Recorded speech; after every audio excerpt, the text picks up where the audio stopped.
lá? Esse aí é o gabarito da última etapa nossa aí, do emprego de palavras e expressões e também do emprego do hífen, né? Só para vocês se organizarem aí, darem uma conferida para a gente tirar as dúvidas das questões que restaram, das questões que ficaram aí para vocês resolverem. Em seguida a gente avança com morfologia, nossa missão de hoje, né?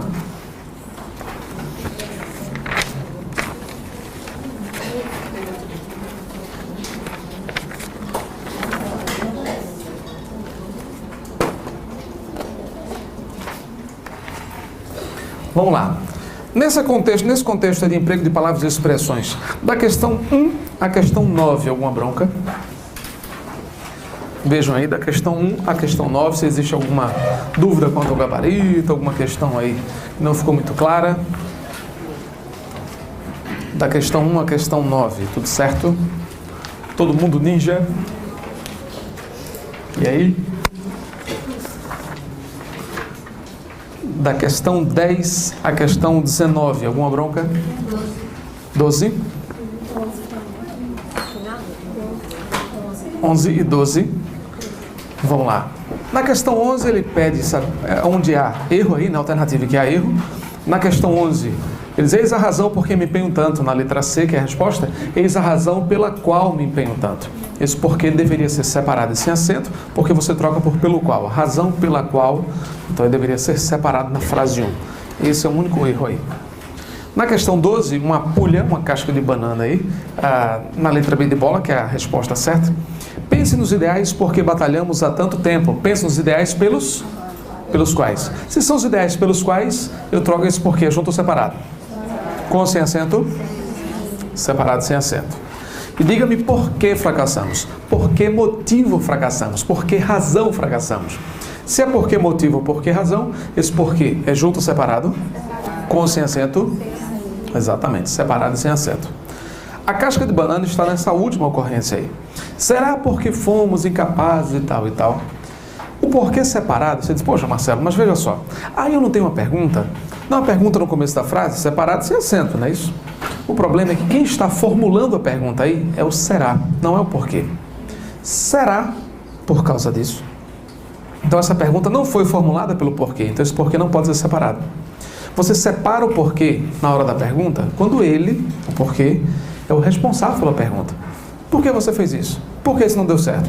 Por que está assim? Por que isso? Por que aquilo? É o porquê quem está fazendo a pergunta. Mas nesse caso aí eles fizeram de propósito. Quem está fazendo a pergunta aí é será? Será mesmo? Então o será é quem formulou a pergunta, não o porquê. O porquê já está trazendo a justificativa, a razão, a causa, está explicando a razão. Tá? Então foi uma armadilha realmente que eles colocaram na questão 12, por isso que a resposta é a B de bola. O último porquê é junto e sem acento. Mais alguma dúvida aí? 13. Na questão 13, discrição. Discrição, ato de ser discreto, né? Não existe discreção. A expressão discreção é sempre um equívoco. A forma senão separada, você só separa o senão se for condição. Só se for condição. Sinônimo de caso não. Aí pronto, o restante tudo junto, né? Marcelo, mas... Oi. Senão junto. Aí, nesse caso aí, é senão junto em todos os outros casos. Você só separa o senão quando for condição. Nesse caso aí, age com discrição, caso não queiras fazer, se não queres fazer. Aí tem a condição expressa aí. Separa o senão, condição. Por isso é que a B de bola é a resposta certa. Esse senão realmente é separado. Separa o senão quando for condição. O resto é junto. Vamos lá. Mais alguma bronca? Tudo certinho? Emprego de palavras e expressões. Vamos lá. Da questão 20 em diante agora. Vamos para as questões de hífen. Emprego do hífen. Vamos tirar as dúvidas aí nas questões de hífen. Da questão 20 à questão 23. Alguma bronca? 21. Vamos lá. Na questão 21, você tem interrelacionar com uma palavra de grafia incorreta. Inter é prefixo, relacionar é palavra. Nos dois casos, você tem a letra R aí se destacando. Inter termina com R, relacionar começa com R. Vogais e consoantes iguais, hífen. O resto junta tudo. Então, interrelacionar tem que ter hífen. Tem que ser separado por hífen. Marcelo, intersocial, por que não tem hífen? Acho que essa seria a dúvida mais ou menos aí da maioria, que deve ter marcado a letra E aí. Interhumano está certo, porque está diante de H, com a mesma regra de interhemisfério. Intersocial está correto, porque você tem inter, a palavra anterior termina com R, e social começa com S. Mas não dobra porque não é vogal. Se você dobrar isso, vai ter 3 consoantes na história. Vamos lá, olha só. Quando a gente diz assim, ó, antessala, lembra que a gente falou? Eu vou colocar com o mesmo S aqui, tá? Antessala. A palavra seguinte começa com S. E aqui eu tenho uma vogal, ó. Na hora que eu juntar isso aqui, que tem que juntar, você sabe, vogais e consoantes diferentes e tal, o S vai ficar fraco. Antesala. Então eu dobro para que eu possa reforçar o som do S aqui, para que eu não tenha antesala. Percebeu? Para que eu não tenha antesala. Mas nesse caso de intersocial, eu não preciso dobrar o S, porque eu tenho uma consoante R aí. Não é? Então na palavra intersocial, veja, eu não posso nem dobrar o S aqui. Não há a necessidade disso. Eu não preciso dobrar o S porque eu já tenho consoante aqui, não é vogal. Então é somente juntar. Não precisa juntar dobrando, porque senão ficariam 3 consoantes aí. Ficariam 2 S mais um R, aí fica a construção fora dos padrões da língua portuguesa. Certo? Gramaticais. Entenderam por quê? Certo? Então eu vou dobrar o S quando a palavra anterior, quando o prefixo anterior apresentar vogal. Aí tudo bem, porque senão o S fica fraco. Tá claro aí, gente? Beleza mesmo? Tranquilos? Vamos lá. 22. Oi? 22. Vamos lá. Segundo o novo acordo entre as palavras pão duro, avarento, copo de leite e tal, gente, nesse caso aí você tem alguns contextos de adjetivações, né? Se eu dissesse assim, ele comeu um pão duro, um pão que estava duro. Nesse caso a expressão pão duro, por exemplo, não tem hífen, né? Ele comeu um pão que estava duro. Ok. Mas a partir do momento em que eu transformo em adjetivo, aquele camarada é muito pão duro. A forma de adjetivar, eu estou chamando de pirangueiro, piranga. Percebeu? Eu parto para uma adjetivação. Eu me refiro a uma pessoa. Aquele camarada é muito pão duro. Então, a partir do momento que eu estou nominalizando, que eu estou caracterizando uma expressão, né, como adjetivo, como qualidade, qualificativo, eu devo colocar hífen. Da mesma forma, por exemplo, eu posso dizer assim, aquela árvore tem uma casca grossa. Acho que eu usei esses exemplos aqui. Aquela árvore tem uma casca grossa. A casca daquela árvore é grossa. Lembra que a gente comentou? Mas se eu disser, aquele camarada ali é muito casca grossa. Quando eu falo casca grossa, grosseirão, é adjetivo. Percebeu? Grosseirão, grosseiro, é outra coisa. Pão duro aqui, sinônimo de sovina, né? Sovina, avarento. Certo? Sovina, avarento. Então tá. Nesse caso aí, nessa questão, ele fala pão duro, avarento. Se é pão duro, avarento, eu estou qualificando a pessoa, estou caracterizando. Então, nesse caso aí, se eu estou caracterizando, pão duro deve vir com hífen, né? Copo de leite, planta. Mato ou bicho. Se é mato, se é planta, ele especifica e tem que especificar. Copo de leite, planta, vegetal, então aí você tem o hífen obrigatório, né? Nas espécies botânicas zoológicas. Pé de moleque, doce. Bom, independente do que for, se for doce, assim, não tem hífen, né? Palavra preposicionada, somente na primeira e na segunda, então, na primeira por causa do adjetivo qualificativo. Certinho? Beleza? Vamos lá, seguindo. Da questão 24 até a questão 36, alguma bronca? 33 é aquela questão do pré, pós, essa eu acho que é a questão mais chata dessa bateria aí, né? Dessa sequência de questões, porque você precisa conhecer, 25, vamos lá. Na 33 você tem, conforme o acordo ortográfico, os prefixos pós, pré e pró, quando átonos aglutinam-se com o segundo elemento e tal. Marca alternativa em que, segundo as novas regras, há erro de ortografia. A resposta certa é a letra A, porque pós-datar, ele tem um efeito tônico, né? Ele tem a cara independente, pós-datar.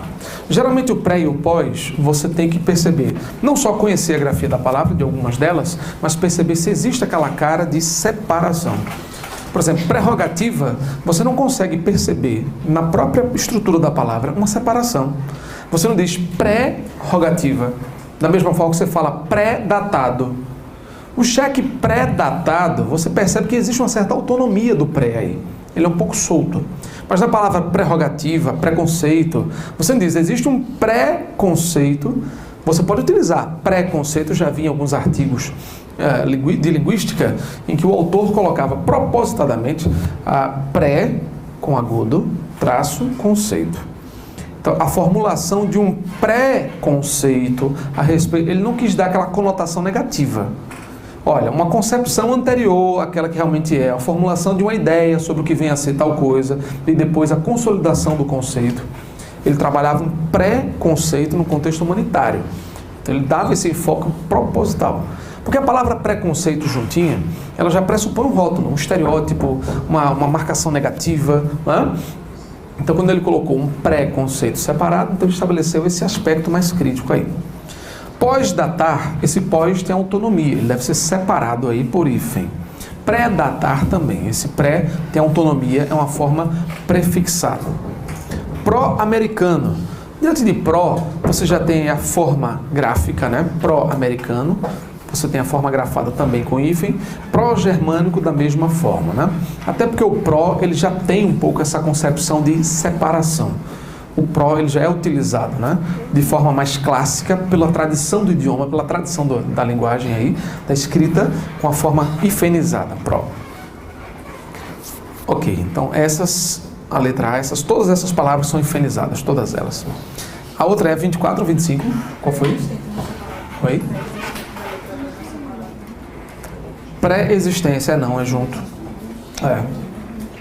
Pré-existência é junto, tá certinho. A 33. Qual foi a 24 ou 25? 5? Vamos lá. 25. Assinala a alternativa em que o hífen, conforme o novo acordo, está sendo usado corretamente. Bom, na letra A, autocrítica, sem hífen, não é isso? Você tem OA, OC, né? Você tem vogal consoante, então. Vogais diferentes? Vogais iguais? Não. Consoantes iguais? Não. O resto junta todo. Tá, né? Tá aí. Mal educada.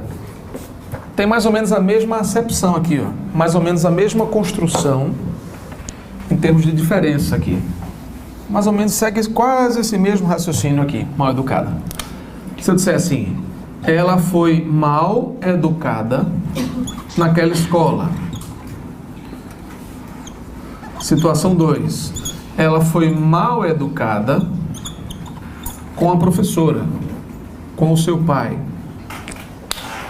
Veja, essa expressão mal educada aqui com hífen, grosseira, também adjetivando. Aqui é educado de forma incorreta, inadequada, inapropriada. Não recebeu educação esmerada. Então, as pessoas foram mal educadas naquela instituição. Não foram educadas da forma correta. Não foram educadas de forma esmerada, prudente, adequada, etc. Tá? Agora, mal educada com hífen é a mesma história. Você está adjetivando. Uma pessoa mal educada, uma pessoa grosseira, sem modos. Percebeu? Então, você não é a forma como a educação foi passada ou transmitida. É a atitude como a pessoa, né? A atitude que a pessoa teve em determinada circunstância. Tá? Segue mesmo raciocínio aí, por isso que a letra B de bola está correta aí. Ela foi muito mal educada, apesar das duas acepções, né? Ela não foi educada corretamente, então ela foi muito grosseira. As duas acepções caberiam aí. O pontapé é uma palavra só, por incrível que pareça, né? Sem hífen. Pontapé é aglutinado sem hífen, uma palavra só. Supermercado também é junto. Eu me recordo quando a gente fez uma divulgação aí, um super aulão e tal. O pessoal estranhou demais no folheto quando saiu. Gente, um super aulão, super promoção e tal. A expressão super aulão, mesmo com um certo aspecto conotativo, uma super aula, um super aulão e tal, super feliz. O pessoal estranhou porque estava tudo junto. Mas super é prefixo. Qual a regra? Vogais e consoantes iguais, hífen, o resto junta. Vogais iguais? Não. Consoantes iguais? Não. Então pronto, já era. É tudo junto. Supermercado, tudo junto. Super feliz, tudo junto. E por aí vai. Certo? Então o raciocínio é o mesmo, super é prefixo. Então segue a norma dos prefixos, a orientação ortográfica dos prefixos. Supermercado é junto, infravermelho tudo juntinho, infra com A, vermelho com V, aquela mesma regra. Vogais iguais, não. Consoantes iguais, não. O resto junta tudo. Pronto. Certo? Por isso que a letra B de bola é a resposta certa. Mais alguma dúvida aí em relação ao emprego do hífen? Oi?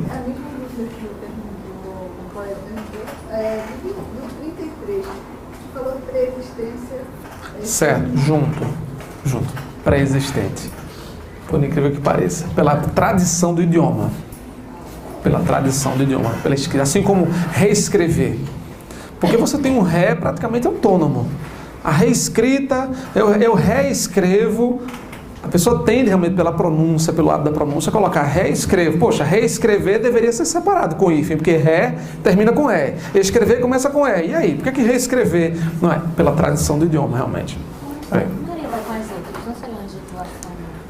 Mas nesse caso tem a preposição com. Ela pergunta pela expressão Maria vai com as outras, que perdeu o hífen. Aí nesse caso, Maria vai com as outras, como é uma expressão já consagrada pelo uso, você tem a preposição no meio. Maria vai com as outras.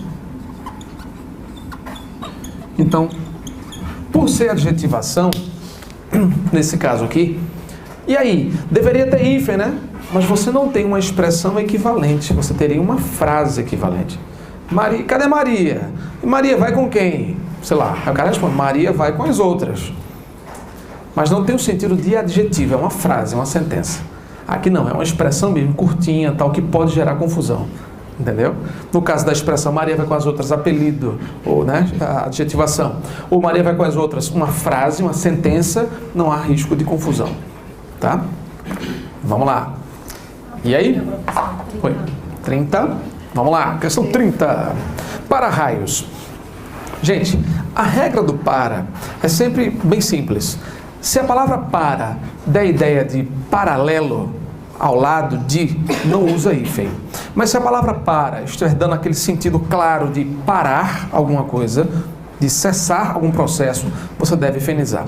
A única exceção aí, que geralmente os manuais apontam, é paraquedas, paraquedismo, porque já é pela tradição do idioma também. Paraquedas, paraquedistas, né? Paraquedas já dá o nome do objeto e também da prática aí, tá? Então, nesse caso, para a biologia, paralelo. Para a psicologia, tudo sem hífen. Para a biologia, para a psicologia, para a linguagem e paralelo à linguagem. Paranormal, paralelo ao normal. Se dá a ideia de paralelo, é tudo junto. Agora embaixo, para a chuva, vai parar a chuva, não vai ficar paralela à chuva. Se dá a ideia de parar ou cessar, então você tem aí tranquilamente o emprego do hífen claro e preciso. Joia? Mais perguntas? E aí, tudo tranquilo? Tudo certinho? Todo mundo ninja? Então vamos lá, vamos seguir então, vamos seguir adiante. Morfologia, não é isso? Morfologia, vamos começar então o nosso estudo de morfologia. Seguindo aqui, joia.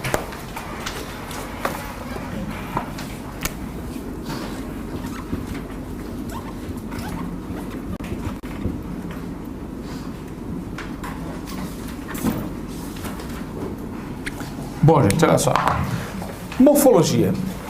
Parte da gramática que trata do estudo das classes gramaticais, das formações das palavras, das estruturas das palavras, e estuda exatamente aquilo, o que é a palavra. O que a palavra é? É um substantivo? É um verbo? É um numeral? Essas coisas. Agora, sintaxe, quando a gente fala em sintaxe, estuda a função da palavra na frase. Tudo que é complicado é sintático, né? Predicativo do objeto, adjunto adverbial, esses nomes doidos, é tudo sintático. Vamos começar primeiro com a morfologia, vamos conhecer as classes gramaticais, vamos conhecer também as estruturas e a formação, os processos de formação das palavras. Então, dentro dessas estruturas e dos processos de formação, vamos dar uma olhada rapidamente em morfologia, o estudo dos morfemas. Marcelo, esse assunto aí é típico de quê? Bom, gente, o assunto morfologia, esse primeiro bloco aí de estrutura e formação, mais característico no CESP, mais característico também na FGV, Consulplan, essas outras bancas do Sudeste aí, tá? Assim, não me recordo de alguma vez a FCC ter abordado esse conteúdo aí. Então você tem aquele contexto, poxa, mas a FCC é uma banca tradicional de concursos, sim. mas você tem o CESP sinalizado aí para algumas bancas, e FGV agora, até FGV com o TJ do Piauí, por exemplo. Né? Então a gente vai ficar bastante atento aí. Então você já sabe, esse assunto, estrutura e formação das palavras, somente para essas bancas, tá? CESP, FGV e companhia, FCC não, tá? Vamos lá. Estrutura das palavras, morfemas, vamos lá. Morfemas são pedaços de palavras, são unidades de significação. Destacamos os dois mais importantes para a gente não encher a cabeça de coisa. Radicais, então, o radical e os afixos. Vamos dar uma relembrada aí, olha só. Radical funciona como a base do significado, é o elemento comum a palavras da mesma família, palavras cognatas. Destaca essa palavra, cognatos. A FGV já chegou a perguntar aos candidatos essa questão. Trata-se de um cognato, trata-se de um afixo, que muitas pessoas não se lembravam que era a palavra cognato. Cognatos são palavras de mesmo radical, de mesma raiz, de mesma origem. Então eu posso ter casa, casinha, casebre, casulo, casamento, tem o mesmo radical, tem a mesma origem. Então, nesse caso, são palavras cognatas. Palavras que têm o mesmo radical, é somente isso. Vamos lá. Radical conhecido também como semantema, lexema, eu não perderia o tempo com isso aí, tá? A gente só acrescentou. Lexema, morfema lexical, os concursos já passaram dessa fase. O que é que você tem que se ligar? Quando você fala em radical, é a base do significado. É a parte mais importante da palavra. É com ele que de palavras primitivas vocês formam palavras derivadas. Vamos lá. O que é que nos interessa em relação a radical? Bom, gente, você tem que saber que o radical é a base da palavra. Então, a primeira concepção de radical é isso aqui, que a gente começou a ver em ortografia um pouco naquela concepção de derivação, né? Casa, casinha, casebre, aquela coisa toda. Casulo, casamento. Então você percebe, por exemplo, que radical é isso aqui. É a parte invariável da palavra. Joia. Então você começa a reconhecer um radical numa primeira manifestação. O radical também é uma estrutura que pode se juntar a outro radical formando palavras, ampliando os significados. Aí você tem, por exemplo, cronômetro. Eu tenho uma junção de dois radicais. Na palavra, por exemplo, pedagogo, demagogo. Olha só, na palavra cronômetro, eu tenho a junção de dois radicais. Cronos, tempo, metro, medida. Então eu tenho dois radicais. Cronômetro, medida do tempo. Tá, são dois radicais juntos. Então aqui você tem um radical, R1, outro radical, R2, só para você entender. Porque as pessoas pensam que o radical ele só está no começo da palavra e depois vem as terminações e tal. Nem sempre. Eu posso ter palavras formadas por dois radicais. Nesse assunto aqui, o mais importante é você prestar realmente atenção ao sentido que alguns radicais possuem e a essa concepção mesmo de vocabulário, essa questão do significado. Quando você fala pedagogo, demagogo, a construção de sentido, né? Por exemplo, a terminação agogo significa que conduz.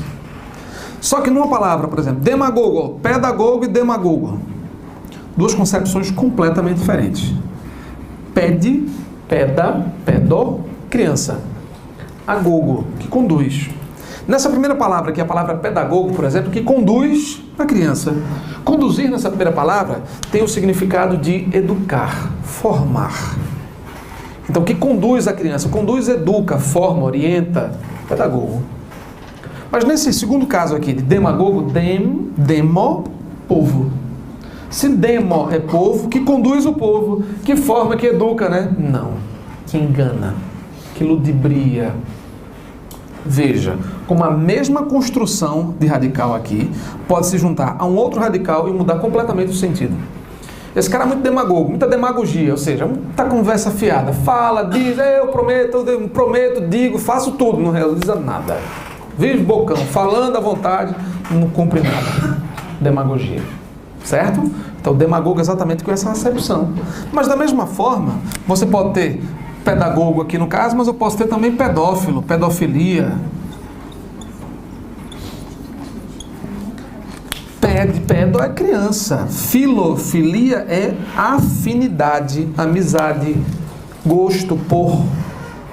Então a gente sabe que há 30 anos, se você chamasse alguém de pedófilo, não era problema algum. É um cara que adorava criança. Esse cara adora criança, ele é louco por criança, tranquilo, numa boa. Ele poderia ser pedófilo, tranquilo. De 10 anos para cá, se você chama alguém de pedófilo, você se complica. Porque pedófilo hoje, a acepção do termo pedófilo já é criminal, praticamente totalmente criminal. Então você já tem uma conotação muito mais forte, muito mais penalizada nesse caso aí, certo? Então você já tem outra acepção. As palavras mudam, né, de acordo com o tempo, com o período, ela muitas vezes pode sofrer ressignificação. Então, do ponto de vista do radical, é mais importante você perceber isso, tá? A junção de alguns radicais, eu coloquei alguns exemplos aí, ó, de radicais, cronômetro, pedagogo e assim por diante e tal. Afixos.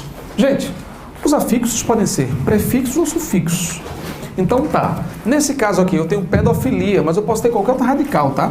Eu posso ter cinefilia, cine de cinema. Então pedófilo é uma coisa, mas eu posso dizer o cinéfilo, hematófilo, filofilia. Cinéfilo, pessoa que adora filme, adora cinema. Então os cinéfilos vêm daqui, dessa junção. Então, algumas bancas hoje, como estão priorizando muito aquela questão do sentido das palavras, o significado e tal, elas muitas vezes experimentam essa junção de radicais e prefixos para ver até onde vai o vocabulário do candidato. Saber se ele é um cara que tem essa capacidade de desmembrar a palavra, de associar coisas e perceber sentidos mesmo com palavras estranhas. No caso dos afixos, aí é muito mais fácil, né? Os afixos vocês já conhecem como prefixo e sufixo. O prefixo é colocado antes do radical, né? O sufixo depois. Tem algumas ideias associadas aos afixos aí que eu já coloquei, né? Mudar o sentido de uma palavra, estabelecer uma ideia acessória, mudar a classe gramatical, são vários sentidos. O mais importante aí de prefixo e sufixo também é em relação ao valor semântico, também é em relação ao sentido que a palavra traz. Marcelo, tu colocasse um quadro aí, eu vou ter que decorar esse quadro todinho, é? Não. E eu vou ter que saber quem é grego e quem é latino, tem esse negócio de equivalência, grego e latino, eu tenho que saber isso. O que você tem que saber é o significado de alguns prefixos, o valor semântico que eles têm, basicamente isso. E esses prefixos equivalentes. Tá, quais são os prefixos campeões, por exemplo? Vamos lá. Vamos observar então os prefixos. Quais são os prefixos que têm aparecido geralmente em provas? Quais são os prefixos campeões? Esses aqui. In, a e des. Lembrando que o in ele aparece ora como I, ora como IR, ora como IM. É uma festa, não é? O IN você pode ter como valor de negação, ou você pode ter o IN com valor de movimento para dentro. Olha só, está aqui. O A você também pode usar como negação. O A também pode ser sinônimo de tornar ou tornar-se. O A pode aparecer como AN ou como ANA. São formas variantes desse prefixo aqui. E o des pode aparecer também como de. Também pode indicar negação. Ou pode indicar lançar, iniciar e por aí vai. Tá, são formas variantes. Então vamos lá. Se eu disser assim, por exemplo, infeliz, nega ou não nega? Infeliz, nega ou não? Nega. Mas se eu disser injetar, nega? Não. Tá. Quando eu digo ilegal, irreal, impróprio, improdutivo, improfícuo, percebeu? Estou negando. Mas se eu disser, por exemplo, injetar, indexar, etc., não nega. Eu estou simplesmente vinculando movimento para dentro. Quando eu digo, por exemplo, A de acéfalo, eu estou negando. Quando eu digo an de analfabeto, aná de anacrônico, eu estou negando. Mas quando eu digo, por exemplo, apassivar, eu estou negando? Não. Estou tornando passivo.